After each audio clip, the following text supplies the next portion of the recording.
In this current video, we are going to talk about the collection and presentation of data. As we have discussed in the previous video, the methods of sample and sampling. So there are specific aspects of statistical data. The first one is collection of data. तो किसी भी investigation को start करने के लिए first उसका जो step है that is collection of data. A data is collected in the original form is called raw data or ungrouped data. If the data obtained by personal investigation is called primary data. और अगर उस primary data का हम different method से use करते हैं किसी दूसरी इन्वेस्टिगेशन के लिए that will be the secondary data. And the second one is the presentation of data. There are several methods to present the collected data in orderly contents methods such as table or diagrams or graph etc. The third one is analysis of data. जो भी data हमने collect किया है उसको present किया है graph के form में या टेबल के फॉर्म में उसका हम एनालिसिस किस तरीके से करते हैं that is analysis of data. There are several methods of analysis such as measures of central tendencies, measures of dispersion, correlation, regression, etc. And the last one is interpretation. Drawing conclusion from the analysis of data is called interpretation. जो भी हमने analysis किया है उसको किस तरीके से interpret करेंगे उसका क्या conclusion निकलता है that is interpretation. We can categorize the data in different categories such as ungrouped data and grouped data. A data collected in the original form is called raw data or ungrouped data.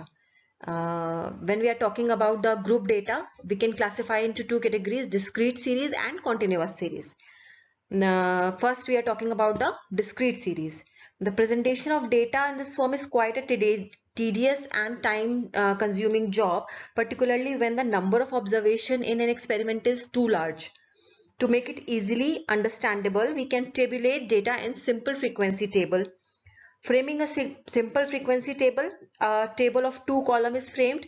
First column is contain variables and the second column for repetition number, that is frequency. Now we are going to talk about the continuous series. When a large number of observations varying in a wide range are available, these are classified in several groups according to the size of values. Each of these groups defined by an interval is called class interval. Class intervals can also be classified in two categories, non-overlapping and overlapping.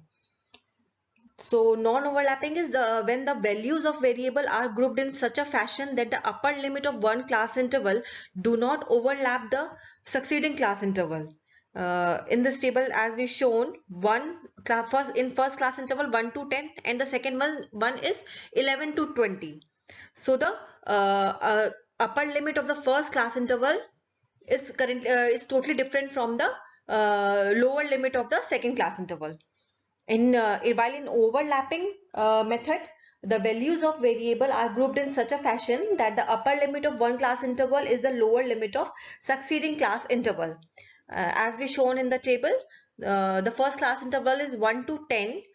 The upper limit of 10 is the lower limit of the second class 10 to 20. So it's overlapping class interval. There are several methods of representation of data such as tabular method, graphical method and diagrammatic method. In tabular method there are two methods, simple tabulation and complex tabulation. In graphical methods, histogram, frequency polygon, frequency curve, relative frequency map, cumulative frequency curve or ogive, scatter or dot diagram. In diagrammatic representation of data, line diagrams, bar diagrams and pie chart. By further we can divide bar diagrams in several other methods such as simple bar, divided bar, percentage bar, multiple bar and proportional bar. Firstly,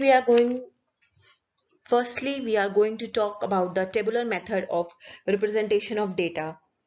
Tabulation may be defined as the logical and systematic presentation of numerical data in row and columns designed to simplify the presentation and facilitate comparisons.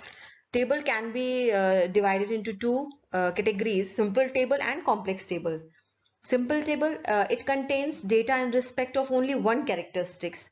As shown in figure, length of plant and number of plants. Only length of plant is the only variable we are talking about for the simple table. While in complex table, two or more characteristics are shown. Following complex table shown male plants, female plants. There are two characteristics, male and female.